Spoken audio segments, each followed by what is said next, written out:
Beautiful. Good morning, everyone. Thank you so much for joining us for our first session in track two. My name is Kim Poe. I am the Children and Young Adult Consultant with the Connecticut State Library. I am here to introduce one of our librarians here in Connecticut. Carrie, is it Lancelot? Is Yeah. that how it's pronounced? Okay, it looked that simple, but who knew? Carrie Lancelot from the East Hampton Public Library in East Hampton, Connecticut, who's going to talk to us about her program, a sort of book club, library, public library situation set up in a school during lunch. So thank you so much, Carrie, for joining us. I'm going to turn it over to you just that quick. Yeah, thanks for having me and thanks for joining me, everybody. So my name is Carrie Lancelot. I am the teen and adult librarian here at the library in East Hampton, Connecticut, not to be confused with New York or Massachusetts or all the other East Hamptons out there. And I run a program here called Library Lunch Bunch. It started about 3 years ago, and it's a collaborative program between the public library and our local middle school, which is for grades 6, 7, and 8.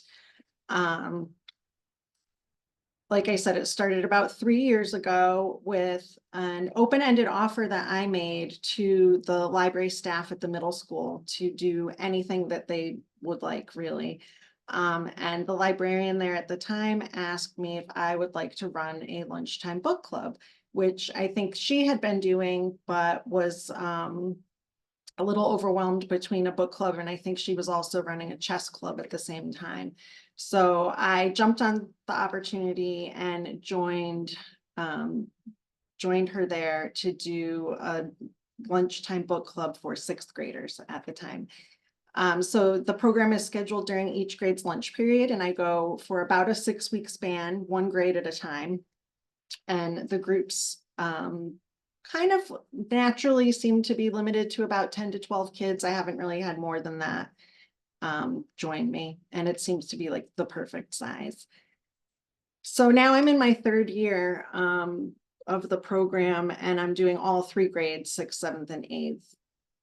The first year that I started it, I gave the kids the option of holding it like a traditional book club where we all read the same book and then discuss it. But I also gave them the option of doing something a little bit more casual, which was an idea that I borrowed from an adult program that I run here at the library called Book Brunch. Sometimes I get lunch bunch and book brunch a little confused. So book brunch happens once a month with adult readers who are very enthusiastic readers who get together, and we just talk about what we're each reading, what's new and coming out, and we just share recommendations with each other. And so I had proposed that to the group of sixth graders as an option, and that's the option that they jumped on. And it's actually perfect because of the limited amount of time that we have together. It's just their lunch period, which is about 30 minutes long. But they get to go around and talk about what they're each reading. And it's been really amazing because the kids, they give each other a lot of respect when they're each talking about the books that they're reading. They're good listeners for each other. Even if one of the kids is talking about a book that the other kids aren't necessarily interested in, they're still really great listeners for each other. And it's just been a lot of fun to watch them sort of build this group camaraderie together. So after we go around and talk about the books that they're reading, we do a really quick game or craft, and somehow they also manage to eat their lunch at the same time. This is an example on the screen of some of the activities that we do during Lunch Bunch. The one all the way to the left was an activity for sixth graders where they were invited to color in a crock. We spent about a week on the decorating part of this, where they colored in the crocks and then they got to cut out charms and attach them to their shoe. The charms represent different book genres. They were encouraged to choose 2 genres that they currently enjoy and one that they were unfamiliar with but would be willing to read. And then at the end of the decorating phase of the activity, they got to go out into the library, find a book from the genre that they were not familiar with, and bring it back to the group show it to the group and explain why they chose it, what they're hoping to get out of reading this new genre. And then some of them took the book home, some of them didn't, but it was a fun activity overall. We cut the Crocs out and the librarian was kind enough to let us display them in the library. So that was a fun activity that we did with the 6th graders. The middle one was a map activity that I did with the 7th graders last year. We spent about a week talking about the locations in each of the books that they were reading and whether they thought the author did a good job describing those locations and if the locations in their books had particular meaning. So for a lot of those kids, they were reading Percy Jackson. And of course, Camp Half-Blood features pretty prominently as a location. And so they spent a lot of time, a bunch of these maps are actually maps of Camp Half-Blood as the kids imagined it. And it was fun to see them come up with the different interpretations for the same place based on the way that they were reading the book. So in that activity, they spent a week or two drawing the maps. And then there was an added element where they wrote hints about the book. And the book title was covered up so that when we put them on display, other kids could come into the library, try to guess what the book was based on the map that the kids had drawn and the hints that they had given, and then lift up the flap to see what the book actually was. So that activity took us about 4 weeks to complete because it was a little bit more involved. We did a lot of discussion, they did a lot of drawing, and then we put the final product together. And then finally last year, my 8th graders I happened to be meeting with them during the month of March. And so we went with a March Madness theme book bracket challenge. That was a lot of fun. The librarian was kind enough to let us use one of the hallway bulletin boards. And the kids submitted a couple of titles that they wanted to battle with, and then we chose at random. So the kids picked out books, maybe that they had not even read yet, but they had to defend and promote the book to each other. And then as a group, we voted on which books to advance through the brackets. And this activity took about 3 weeks, and you got to see the hallway display sort of move the books on. They got really into the defending and promoting portion of this activity. It got extremely loud in the library, which was a lot of fun. And then at the end of that, we had this completed bulletin board in the hallway for all of the students in the school to see and take a peek at. So one of the best things about Library Lunch Bunch is that I get to tie it back into the public library by doing the program here in the summer. So I'm at the school with the kids throughout the year. And then during the summer, I hold Lunch Bunch here with all of the kids, all 3 grades together. And I also promote the program with the incoming 6th graders as well. So the 5th graders hear about the program at the end of their 5th grade year and know that they're welcome to come and join in that summer before they start at the middle school. The summer lunch bunch is great because we can meet for a longer period of time. We are a little bit time crunched at the school with their half-hour lunch break. But here at the library, I do it for about an hour, hour and a half, and we can do more involved crafts. We can do more involved games. We can take our time eating and discussing books and just have a little bit less pressure to get through it and get on with things. We had a big group here this summer. They were really enthusiastic and we had a lot of fun. The pictures here are of a book page magnet activity that we did. We also played life-size book title Battleship, and I'm really bummed I didn't get any pictures of it because we taped out the grid on the whole community room floor and used a temporary rolling wall to divide the 2 sides. And that, so speaking of things that get loud, that got really loud, but it was a blast. We had such a good time doing that game. The other great thing about our summer lunch bunch is that we can include kids in the community that don't attend the middle school. Maybe they go to a charter school or magnet school elsewhere. And we also had a handful of homeschool kids that were able to join us for the summer. So the summer lunch bunch brings together more kids from the community at large rather than just the kids who attend the school specifically.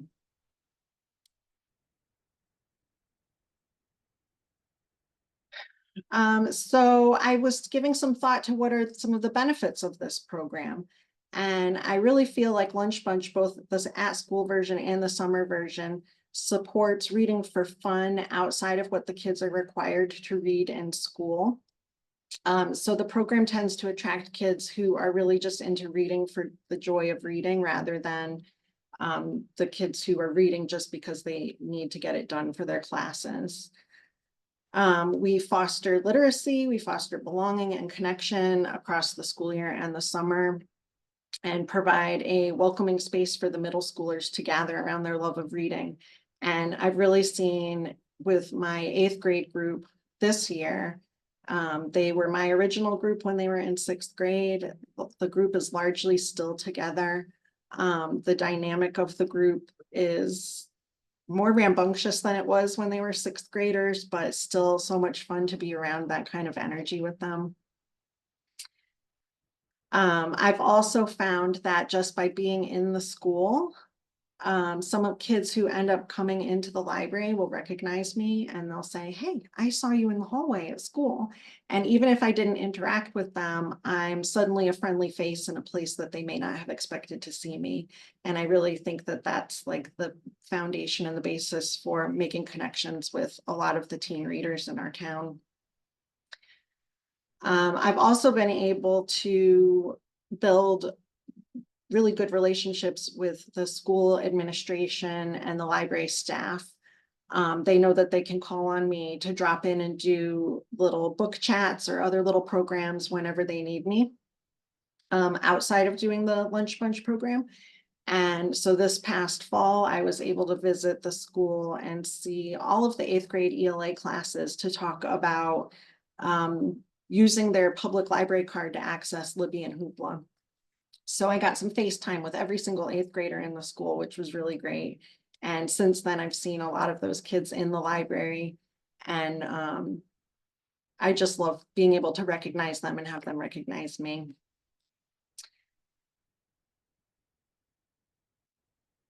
So the main thing about Lunch Bunch, particularly in the school year, is that because we're in such a little time crunch, the activities that I do are very uncomplicated, very low prep, and almost no cost. I just bring the supplies that we have hanging around the library with me when I go. Some days I even abandon the plan altogether in favor of just letting them have conversation and connection if they really seem into talking about the books that they're currently reading. And we don't really end up having enough time to tackle the activity that I prepared, I just don't worry about it. I can just let it go. I love the days when I get to sort of stay quiet and on the outside and let them chit chat together. The conversations that they have are fascinating to eavesdrop on, first of all, but it's also really fun to watch them connect over what they're reading. I do have to acknowledge that I am very lucky to have flexibility in my schedule to go to the school during the day. I'm not required to be here in the building all of the time, so I can go to the school whenever their lunch break, the school lunch break happens to be. It's a different time for each grade, so the times that I go throughout the year vary. So I know that having that flexibility is a little bit of a privilege. I know some librarians don't have that opportunity to get out of their buildings, and so I'm grateful for that. I also believe that the onus is on me to be accommodating to the school and not the other way around, which is why I never ask the librarians to do anything for me other than help me promote the program by hanging up a flyer. And they also arrange the sign up for it the way that they want it to be. So I think the first year or two that I did it, the kids had to come to the library to sign up on the day of the program. But this year, I believe that they're using their homeroom Google Classrooms to manage the sign up, and I leave that on them. But other than that, I do everything myself. I bring all of my own supplies. I set up and I clean up and I try to leave no trace. Even the supplies that I know the school library has, I still bring my own. I try to bring my own glue sticks, my own scissors, things like that, so that I'm not really asking them to do anything. I'm very lucky that the school administration and the staff that I work with are extremely welcoming and enthusiastic about having me there. I know that's not always the case. I've heard a lot of librarians talk about their desire to make a, to build a relationship with a school librarian in their town, and that it just hasn't been able to happen. And so I think that if you're starting from scratch and you're not really having any luck getting in the door with your school, you really need to stress that you're not asking for any effort on their part. No planning, no provision of supplies, that kind of thing. And be as accommodating to your school as you possibly can be. I think that if you call or email your school librarian and say, I have this program, I would like to do it, or I have this little talk I'd like to give, I would like to do it. You're gonna have better luck getting in the door than if you just make an open-ended, like, what can I do for you offer? Because then you're asking them to come up with the ideas for you. Once you're in, though, you really have an amazing opportunity to build a relationship with not just the school librarian or administrators, but also the front office staff. I've even interacted a little bit with the cafeteria workers at the school who needed a heads up that some of my lunch bunch kids might be coming through their line a couple minutes early in order to get their lunches and get back to the library to meet with me. And I just try to be as accommodating as I can to everybody in the building.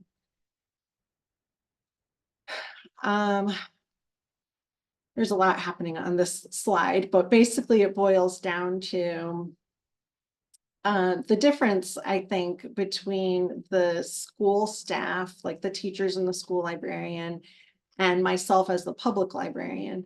I think that those differences are notable, and I think that they are part of what makes the program valuable, especially when it's happening in the school. Participation in Lunch Bunch is voluntary, completely voluntary on both the part of the students and myself. And just because the kids want to be there and have signed up to be there doesn't mean that they always come to Lunch Bunch with the best behavior. So it's important to make sure that you're on the same page with the school in terms of what the school's expectations are in terms of behavior and what options you have as a volunteer in the school for managing that behavior. In my case, the couple of instances that I've had where kids are being borderline inappropriate, really distracting to the group, and extremely disruptive, I've gotten to the point where I've just sent them back to the cafeteria. That's what the school librarian and the administrators had let me know was my best option. And so I've only really had to do it twice, but I've had to ask a student to, go back to the cafeteria. And then I just let them know they can try again next week. Come back next week and we'll try again. But because I'm there as a volunteer and not as a teacher or even a substitute, I don't have to put up with the bad behavior the way that an actual staff member in the school does. So try to keep that in mind when I start to get a little bit stressed about their behavior. We can just try again later. I think that's so in terms of that role of authority, because teachers have to manage the behavior to keep their whole classroom functioning. I have the opportunity more to model the behavior that we want to see here in the public library as these kids gain independence and learn how to come here on their own without an adult. And so my relationship with them ends up being less about discipline and more about community norms, mutual respect, and how to behave when we're all together. So this means that I have the privilege of being an ally and a guide, someone sharing their interests in a non-evaluative manner, and it makes for a pretty joyful experience when all is said and done. So to put all of that together, I really want to stress that Lunch Bunch is a program that can offer a different kind of safe space for the kids. I really believe that supporting the teachers in a complementary role nurtures the students in a really important way. And ultimately, I want the students to know that the library is their space. I'm here to support them as readers, both in school and when they come to the public library. So at its heart, Library Lunch Bunch is about the connection between readers and the schools and the libraries, and between the joy of reading and the freedom to choose and celebrate what we love. It's proof that sometimes the most meaningful programs start with something as simple as chicken nuggets, a worn out book, and a place to belong. So I call Library Lunch Bunch bite-sized outreach with big impact. I feel like I sped through that, but if anybody has any questions, Yeah, I'm yeah. happy to entertain them. We had some questions come in, so Okay. that I think are sort of spaces to dive a little bit deeper into your program. So one of the questions that we had was with your eighth graders going into high school, are you planning to attempt to expand your library lunch bunch to the high school age? Yeah, so as a matter of fact, I last year's eighth graders who are freshmen now, I had a much smaller group of eighth graders last year, but the students that are freshmen now, a couple of them joined my teen advisory board. And I actually brought it up to them. Like, I asked them if they would like me to come into their school at lunchtime and do something similar. And I love their honesty. I really appreciate their honesty, but they actually said no because I thought this was fascinating. Our high school this year instituted a pretty strict cell phone policy. And the only time of day that the students are allowed access to their phones is during lunch. And they said to me, nobody will come. It's the only time we get to use our phones. And I said, okay, that's fair. That's fair. I love that. You know what? That's fair. If you can Yeah. only scroll on TikTok, at that one point during the day, why Yeah. wouldn't you? But I think it's great that some of them joined your teen advisory board, right? Yeah. You're Yep. talking about, you mentioned in your presentation the sort of impact that you were having with kids who maybe you didn't even have any sort of conversation with. Maybe they didn't Yes. come to lunch bunch, but they recognize you Yeah. in the library, and there is a sense of comfort there. And I think that's proven even more by the fact that some of your kids went on to high school, but they still wanted to have involvement with you in the public library. Yeah. Yeah. I really appreciate that. I think that's great. So, and I'm seeing the questions, keep them coming. I'm just running through them in order. And then the second question, this is actually from the same person, was can you talk a little bit more about your scheduling for this? Like, is it every Wednesday lunch for 6 weeks for each grade? How Yeah. is the timing for the semesters? I imagine testing season's a little rough. And they said they're just curious about the nitty gritty. And also, does the library ever bring food as well to sort of go with the chicken nuggets that you said? Okay. Yeah, that's a great question. So the way I have it structured, I did this last year and I'm doing it the same way this year, is that I start with the eighth graders in the fall.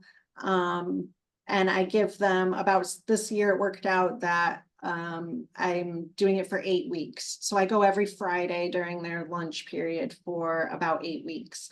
I'm actually supposed to be there right now.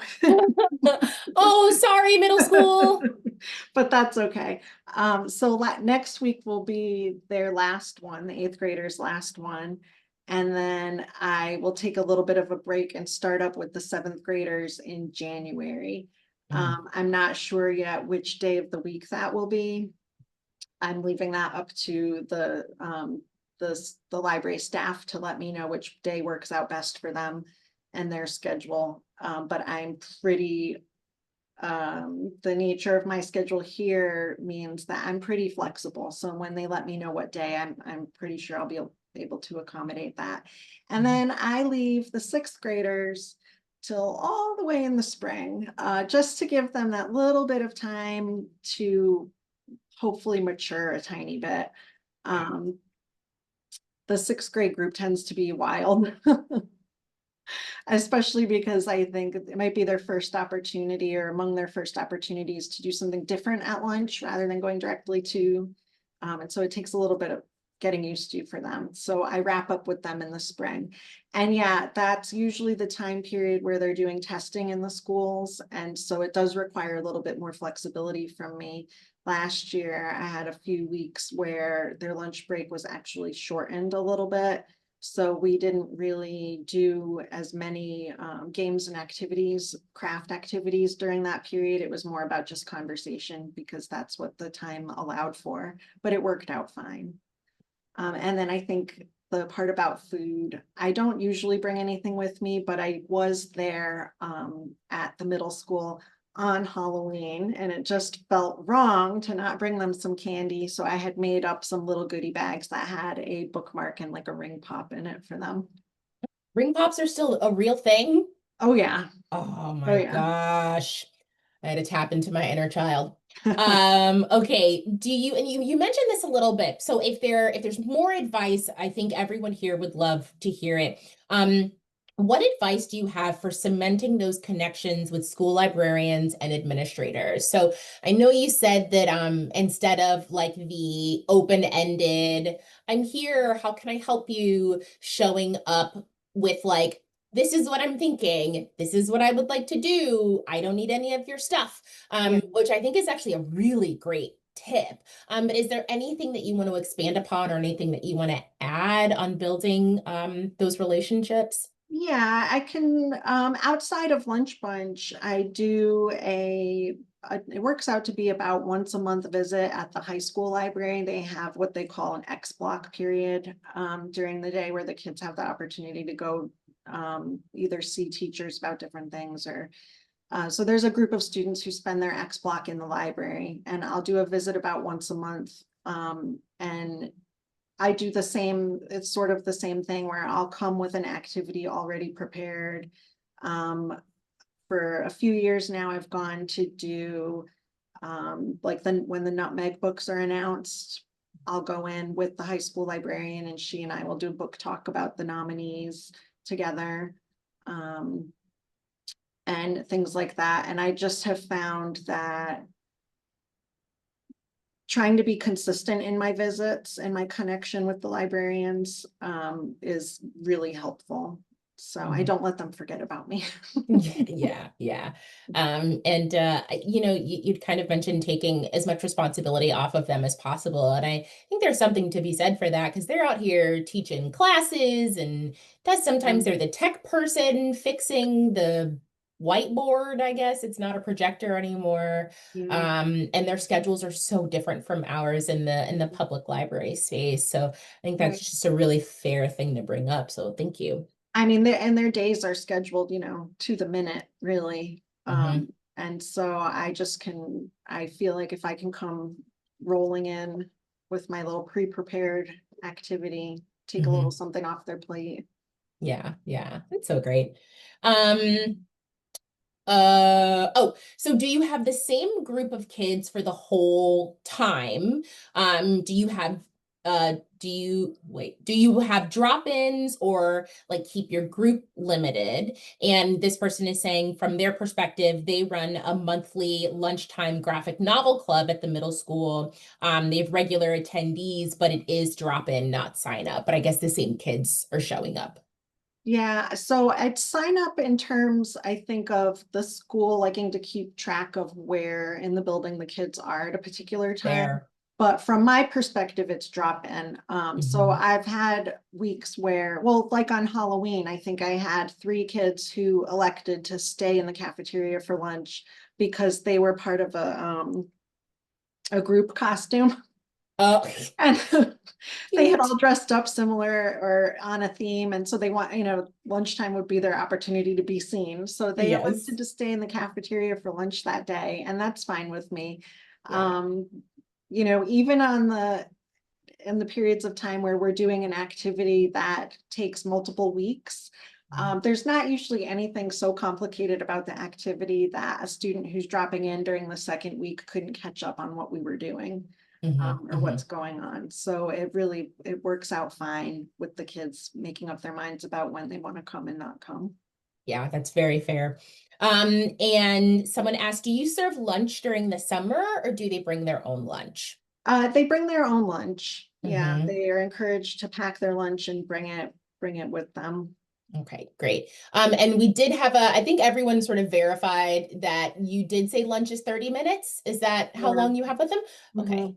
and verifying I answered this, but I'm pretty sure it's right. In summer, you mix all the age groups. You Yeah. don't divide 6, 7, and 8. Yes, and I don't know if I said this, but one of the great things about the summer lunch bunch, including all of the grades, is especially for the incoming sixth graders, is Mm, that they get to meet kids who are already in the school.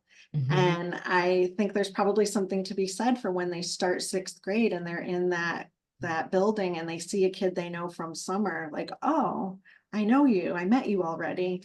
And I love giving them the opportunity to make those connections. Yeah, yeah. I think part of my favorite part of being in a public library space is you're mixing kids from different schools and different ages, and I just think that sort of like mentorship opportunity is really lovely. Yeah, I know Um, that some of the kids in my current group asked the school principal if one of their homeschooling friends could come lunch oh, bunch, which to I thought was very lunchtime. sweet. I Yeah, think that's yeah. precious. Gosh, these kids, man. Um, and we have another question. Well, some people are popping in the waiting room. Any thoughts on making this sort of program work when there's no school librarian? They said teachers are super busy, and it's really hard to connect with them without sort of like a school librarian, I believe, as a partner. So do you have any thoughts on that? Yeah, so this year at the school, there is no dedicated middle school librarian. Mm, The librarian from the high school and from our intermediate school are sharing the job. yeah. And on the day that I go for lunch bunch, the library is not staffed. Mm, So I think in that case, even though I established the schedule and what we're doing with those two librarians, if they were not there this year, I believe that the school principal would have been willing to work with me. It probably comes down to whether they'll allow you as a volunteer to be on your own with students in a part of the building. And that hasn't really been an issue for me. But I I'm feel sure like, it yeah. varies, Yeah, I was gonna say, I feel like this might be a school by Yeah. school situation. The town that I was in when I was last working in public libraries has 6 elementary schools, but only 3 media specialists. And so like one media specialist bounced between 2 Mm, schools once a week. And so yeah, it's probably like a school by school, policy by policy situation. yeah, yeah. So we have another question that came in. Do the kids participate while they're eating, or do they eat then do the activity? I'm curious how they get their food eaten and participate that amount of time. Does it often feel rushed? And I can see that with your like, croc activities and Yeah. things like that. I couldn't really tell you how they manage, but they really do. They do eat. It happens. We don't eat first and then do the activity. It sort of all happens simultaneously. In the beginning, when we're first gathering and everybody's going around talking about what they're currently reading, that seems to be the time where most of the kids are sort of shoveling shoveling it in. It is a whirlwind, but you just kind of have to sit back and let it happen. When that bell rings at the end of the lunch period, and I mean, they're good about cleaning up after themselves, but a lot of the craft supplies and things are still left around. They leave, and I'm just there, and it's like, oh, what just happened? Like a Tasmanian devil situation. Yeah, for sure. Oh, that's great. I'm going to ask a question that's not in here, and there might not be an answer because again, it just seems to be place by place. You mentioned that you are lucky to be able to like leave your library and have the time and ability to do this. Yeah. And yeah, that's sort of like the constant of we have to get the teens into the library because I can't leave the library to get there. But do you have any thoughts on someone sort of like making a bid to try to do this? I know one thing that there's a book that we actually have at this means nothing to anyone else, but at the service center, if anyone is in Connecticut, specifically on sort of how to do this and how to sort of make a proposal to your library director of like, I would like to do X thing. It will require this amount of time off the desk in a month for, prep and whatever. But I'm just wondering, if you have any thoughts on people who maybe don't even know how to go about like asking for off desk or out of library time. Um, Kind of Yeah, putting you on the spot. I'm sorry, no, but I'm it's just fine. wondering. I have thoughts about that. Yes. Mostly that I really believe that there's just a ton of evidence out there about the value of outreach. And so if you're really trying to make a case for it, I think the evidence is out there about the benefits of this kind of outreach, about what it means to get the library out into the community and the turnaround of what it means for bringing people back into the building because of what you're doing.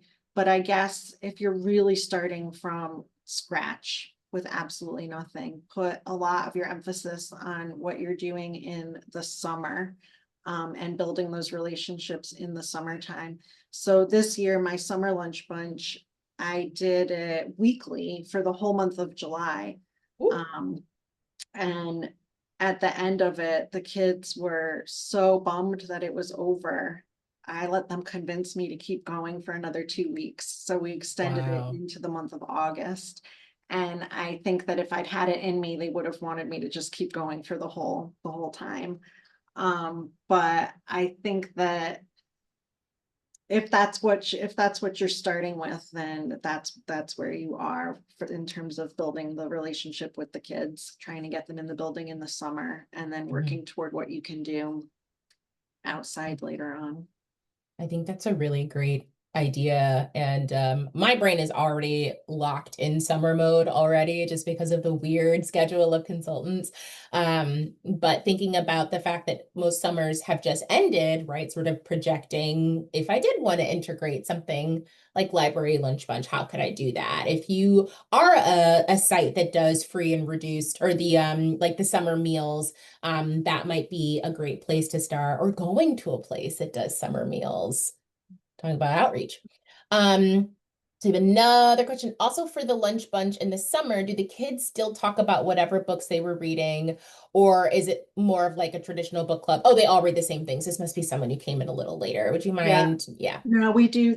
I encourage them to bring their books with them so they can, they hold it up, they show it off, they talk about what they're reading. A lot of the kids are really into series books. And so Mm, from week to week, they may be bringing in like the next book in the series, and it's fun to watch them progress through it. mhm. Yeah, but they're all reading their own books, right? Yeah, yes. Yeah. And is that for every grade? Like 6, 7, and 8? The program is all run similarly to Yeah, that? I mean, I give them the option at the start, like which way do you want to do this? And so far they've all elected to stick with the, general book chat about what they're each reading. Yeah. Well, I think there's an equity in that too, because not everyone is at the same reading level. Yeah, So, we might think that something like Percy Jackson is super easy for seventh graders, but you never know who that kid is that wants to participate, but they may not be comfortable yeah. reading something like that yet. So there And is a beautiful. I also feel like the purpose of this program is not to say you have to read page 40 or page 80 by next week. I'm not trying to give them homework. That's not what the point of this is. For me, it's really more about building that group camaraderie and making the connections with the kids. Yeah. Oh, I'm just reading this. I've never heard of that book in my life, The Earth, My Butt, and Other Round Things. All right, this whole day is just adding to my TBR. Thank you so much for that. Um, oh, and they said I'm sure this group is such a support to kids going through lunchtime issues, lunchtime fears. It's beautiful. Mm. I would have been there. There were a lot of lunchtimes I didn't have anyone to sit with, and I was in the library anyway. Yeah, that might even be, I'm not brave enough to do it, but to do the sixth graders first in the fall and give those kids that opportunity. Oh, as they're building friendships, Yeah. the sixth grade me would have really appreciated that. Yeah. So we have another question. Do you have kids bringing in audiobooks? And do you have a limit on the formats in which they can participate? Oh, no, I believe that listening to books is reading, and graphic novels are like all of that counts. I do have a couple of kids that are in my seventh grade group that really love audiobooks. and are big Libby users. And so they'll just, they'll talk about what they're listening to. Beautiful. Yeah. So do you ever use this as an opportunity to book talk read-alikes to their current reads? If it comes up, that comes up kind of quite a bit naturally in the conversation. And I especially love it when it happens among the kids themselves. Like Mm, if somebody says, oh, that sounds a lot like blah, blah, blah, and they sort of make those connections themselves. That's yeah. amazing. I love that.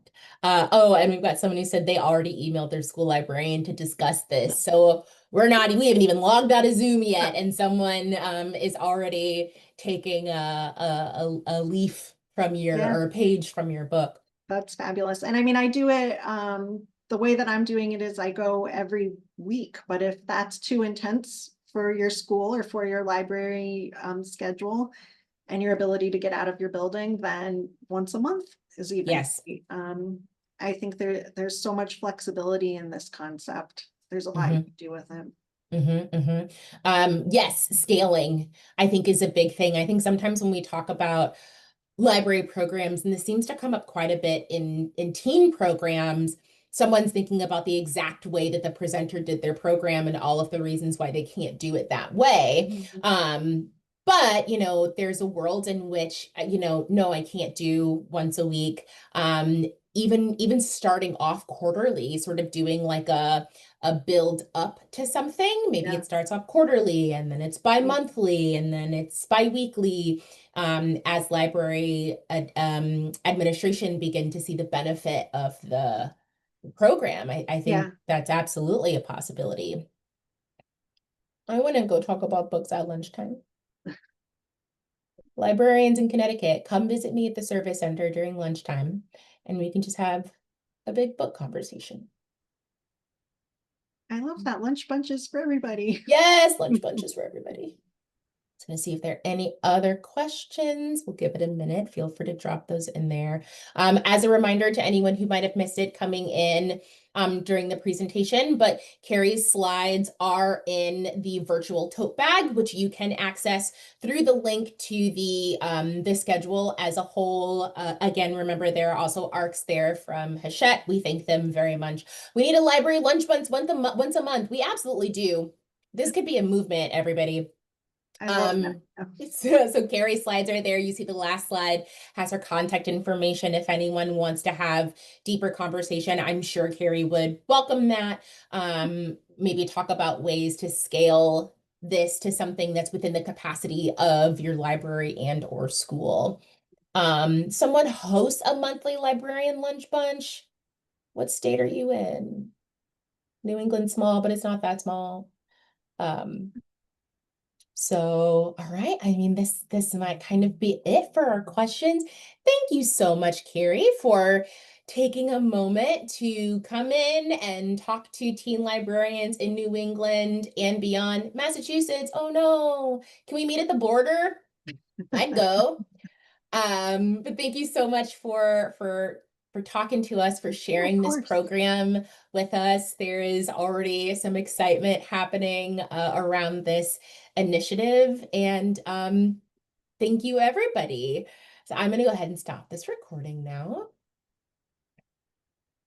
Yes.